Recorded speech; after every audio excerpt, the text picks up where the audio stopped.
Il-lejla tajba din hija rokna oħra tal-ħsibijiet. Il-ħsib tal-lum il-politika. L-uniku post fejn in-nies jagħmlu libelli bħalma Ser kien jagħmel pastizzi. Grazzjonijiet minn Dr. Befin Akadami, issa vis li għada fil-ħodu niftaħlu libel first thing. Il-politika hija l-aktar ħaġa tad-daħk f'Malta. Seduta waħda tal-Parlament hija aktar tad-daħk mill-ħsibijiet kollha li għamilna kemm ilna nagħmlu r-rokna tal-ħsibijiet. Pereżempju, dan huwa x'kienet jiġri fil-Parlament ftit jimilu. Saħansitra l-Speaker Angelo Farrugia daħal fl-atmosfera.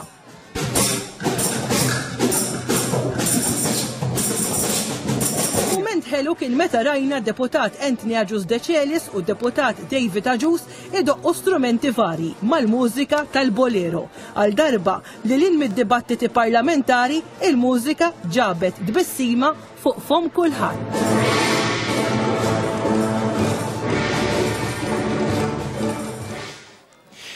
U dak huwa biss eżempju wieħed. Jekk xi darba jkollkom naqra ċans, idħlu fil-website tal-Parlament u isimgħu ir-recordings tal-laqgħat tal-kumitati. Illum hawnhekk m'għandix ċans nelabora, imma se nsemmalkom biss din. Din hija laqgħa ta' kumitat tal-Kamra dwar id-diżabilità li saret ftit jimilu. Din il-laqgħa damet minuta, 60 sekonda jiġifieri, u se nsemmaħilkom. Fl-isem tal-Missier tal-Iben tal-Ispiritu Santu, għammenna li tista' kollox dawwa li l-moħna u ħeġġeġ il-qalbna bl-Ispiritu tiegħek biex dak kollu li aħna nagħmlu f'din il-Kamra jkun ta' glorja lilek u ta' ġid tal-poplu tagħna. Kif tafu bħal kull oħra tal-Kumitat tal-Kamra din il-laqgħa qiegħda tiġi video stream b'mod dirett u tkun trasmessa fuq l-istazzjoni t-televiżjoni tal-Parlament fi stadju ulterjuri. Il-minuti għaddew il-minuti, is-segretarja għadditilkom il-minuti, jekk ma nsibux oġġezzjoni jiġu approvati, għaw oġġezzjoni, jidher li m'hawnx oġġezzjoni il-minuti ġew approvati. Illum kellna qabel iltqajna f'dan il-kumitat, iltqajna l-koll flimkien u ħassejna li fuq l-emendi iddiskutejnihom biex inkunu nistgħu aktar ikunu emendi li jilqgħu lill-persuni b'diżabilità. Dan il-kumitat se jkun qiegħed jaġġorna għal ġurnata oħra fejn inkunu nistgħu wkoll ngħaddu għal klawsoli u l-emendi li se jkollna. Il-lejl it-tajjeb lil kulħadd. Daqshekk, dik il-laqa kollha, that's it. It-talba ta' qabel ma bdiet il-laqa kienet twila kważi daqs il-laqa. Jien hawnhekk illi nitkellem fuq dik il-laqa aktar milli damet dik il-laqa nfisha. Imma l-isbaħ ħaġa jali fl-istess kamra fejn ġrat dik il-ħaġa, ġrat ukoll din.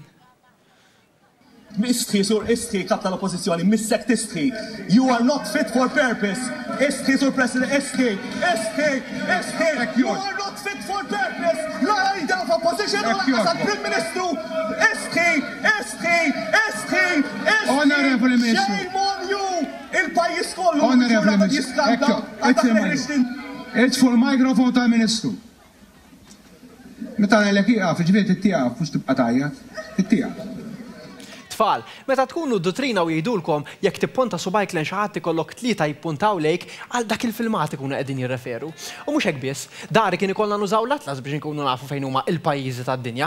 Illum tiftaħ in-net u ssib nazzjonalisti jipprova jispjegalek fejn hu Switzerland, l-Azerbajġan, iċ-Ċina, il-Panama, ara sewwa jgħidu li ma titgħallimx għax vera ma tkunx trid. Però fl-aħħar jiem, il-każ ta' Konrad Mizzi u Keith Schembri u l-kumpaniji li għandhom fil-Panama u New Zealand kien l-uniku ħaġa li tkellmu fuq għan-nies. U llejla aħna se niżvelaw żewġ ritratti esklusivi ta' dan il-każ. Dan huwa l-ewwel ritratt ta' Konrad Mizzi ftit qabel ma nkixef il-każ tal-Panama. U dan huwa ritratt esklusiv ta' Konrad Mizzi eżatt ħinfetaħ il-blok ta' Defni Caruana Galizja u induna li Defni taf ħafna affarijiet. Il-puntu li apparentament din it-teleserial tal-korruzzjoni f'Malta qed isir aktar popolari miċ-ċaqufa Katrina Strada Stretta u ħbibu Edewa. Fil-fatt, jiena konvint li dil-ġimgħa l-aktar tliet affarijiet li fittxew fuq Google il-Maltin kienu Where is Panama? Does Ryanair have cheap flights to Panama? U I am going to a protest, where can I buy a Panama hat? Madankollu, minkejja dak kollu li qed jiġri, il-gvern għadu qed jinsisti li l-pajjiż m'għandux problemi u li l-ekonomija ta' Malta sejra l-qudiem. Li jużguru li dawk li biħu l-kpipel l-ekonomija tagħhom maret il-qudiem, l-aktar dawk li bjew l-kpipel tal-Panama. U l-pajjiż vera sejjer tajjeb. Il-problema hi li għax tkun qed tagħmel xi ħaġa tajba ma jfissirx li dik tpatti għal xi ħaġa ħażina li tista' tkun qed tagħmel. Jekk pereżempju jiena nisraq dar, ma joħorġunix il-liberat fil-qorti sempliċiment għax ngħidilhom li s-sajf li għadda għamilt xahar nitma' tfal tal-missjoni fl-Afrika. U Aziz Ministru, il-fatt li qed li se tagħlaq il-kumpaniji tal-Panama eżatt mal-li qabduk ma jfissirx li f'daqqa waħda għandna ninsew kollox u nibqgħu għaddejjin bħajjitna. Isek qed tgħid tħall tisraq ġodar, wiċċek motti b'saratit f'idejk u eżatt mal-li qabduk il-pulizija qedtilhom le x'tagħmel ma tarax. Lili, tarrestaw lili, jiena għalaqtu l-bib ma tħall ġodar u neħejtu s-saratit minn idejja. Imbagħad tgħidilhom hekk. Honorable Minister. Shame on you! Ma taħdimx hekk, imma nifhem li hemm minnkom li ma jaqblux miegħi u għandhom kull dritt ukoll. Bħal din il-mara li fuq Facebook din il-ġimgħa kitbitilna hekk. Tista' koma jekk, koma joġbok, koma iġġib, koma lil, koma en, koma fenek, mhux koma ħsibek, koma fil, koma laburisti, koma taħseb, koma li, koma set waqagħhom, koma għan, koma nejk, tella, koma lil, koma sajmin mela, koma xi, koma brikkun, koma ieħor inti, koma ċaġek. One, dak il-kumment rajneħ xi 17 darba ma nistgħux nifhmuh. Two, lil fenek stidinja u three, jaqgħu tlift l-space bar. Imma biex ngħid kollox għandi messaġġ għan-nazzjonalisti wkoll. Konrad huwa bniedem validu. Għamel ħafna affarijiet tajbin Konrad għal dal-pajjiż, fost ħafna affarijiet għala il-Power Station tal-Marsa, raħħas il-kontijiet tad-dawl u fuq kollox meta għamel l-Ice Bucket Challenge innomina lil Ira Losko biex tagħmel l-Ice Bucket Challenge. U minn ħati nixtieq ninnomina Sakemm tinħasseb. lil Ira Losko.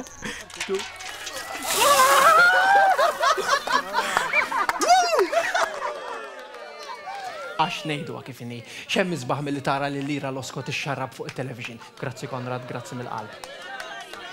Imma jiena naħseb illi il-problema propja ta' Konrad hija 13,000 euro tal-paga tal-mara tiegħu. Il-13 huwa unlucky number u din l-isfortuna li ġratlu dal-aħħar li l-Konrad żgur li ġejja kollha mix-xorti ħażina li ġablu n-numru 13 tal-paga tal-mara. Li kieku naħseb jien il-ċekkijiet tal-paga tal-mara kienu joħorġu 12,999 minflok 13,000 ma naħsibx li kien jiġri dan kollu.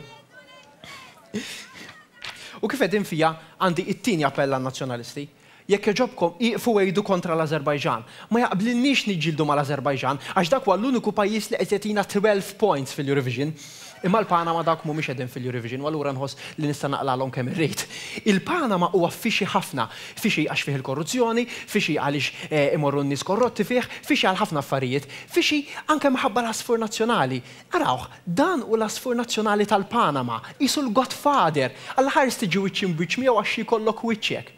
U n-nies, in-nies tal-Panama, intom ġieli rajtu n-nies tal-Panama, l-irġiel fil-Panama joħorġu jdoqqu l-istrumenti arwen inħuta ġon of stat triq, biċċa drab, nizla ma għaddhom biex tattilhom kemm tattilhom il-Firillu. U xi tfaċċa f'Malta dil-ġimgħa, dan ir-raġel jimxi arwin mal-bajja ta' San Ġiljan. Fixi laħwa qed ngħidilkom, fixi ħafna. U ma taqafx hemm. Il-billboards li ħarġu l-partiti dil-ġimgħa, iż-żewġ partiti b'żewġ kuluri. Qatt f'Malta ma kellna billboards b'żewġ kuluri. U x'inhu ma żewġ kuluri? Isfar u iswed. Incidentalment, il-kuluri tal-Panamanian Golden Frog, l-annimal nazzjonali tal-Panama. L-aħwa qed ngħidilkom fixi. U biex aktar nikkomplikawha, fl-istorja hemm ukoll in New Zealand, għaliex it-rast ta' Konrad Mizzi qiegħed New Zealand. Issa, New Zealand huwa pajjiż interessanti ħafna. F'pajjiżi oħra bħalissa l-aktar issues li qegħdin jinkwetaw fuqhom in-nies huma l-immigrazzjoni, it-terrorizmu u jekk Donald Trump hux se jsir President tal-Amerika. Imma fin New Zealand mhux daqshekk. This is the current flag of New Zealand, bearing the Union flag and the stars of the Southern Cross. But there are moves to scrap it in favour of this new design based around the traditional New Zealand silver fern. Iva, għall-aħħar snin l-ikbar issue fi New Zealand kienet jekk għandhom xi bidlu l-bandiera jew le. Din hija l-bandiera ta' New Zealand kif inhi bħalissa. U bħalissa qed jagħmlu referendum biex jiddeċidu jekk għandhom iżommu dik il-bandiera jew jagħmlu xi waħda ġdida. Tant ħaduha bis-serjetà l-gvern ta' New Zealand jekk għandhom xi bidlu din il-bandiera jew le, li nedew kompetizzjoni biex in-nies jibgħatu d-disinji ta' kif jaħsbu li għandha tkun il-bandiera l-ġdida. U dan aħna nafuh għaliex aħna għamilna disin u batnijulhom. U din hija kif naħsbu li għandha tkun il-bandiera ta' New Zealand. Il-kulur aħmar li jirrappreżenta il-Partit Laburista, il-kulur blu li jirrappreżenta l-Partit Nazzjonalista, il-kulur iswed li jirrappreżenta it-taħwit li qegħdin fih politikament bħalissa u erba' stila li jirrappreżentaw l-erba' min-nies li marru l-Azerbajġan jiltaqgħu ma' Sokar, Joseph Muscat, Konrad Mizzi, Kert Farrugia u Keith Kembri. Sinjuri, dik kienet ir-rokna tagħna tal-ħsibijiet għal-lejla. Grazzi ħafna tal-li segwuna il-lejli tajjeb. Okay, mela, ħanieħdu il-komment tal-aħħar, Franco.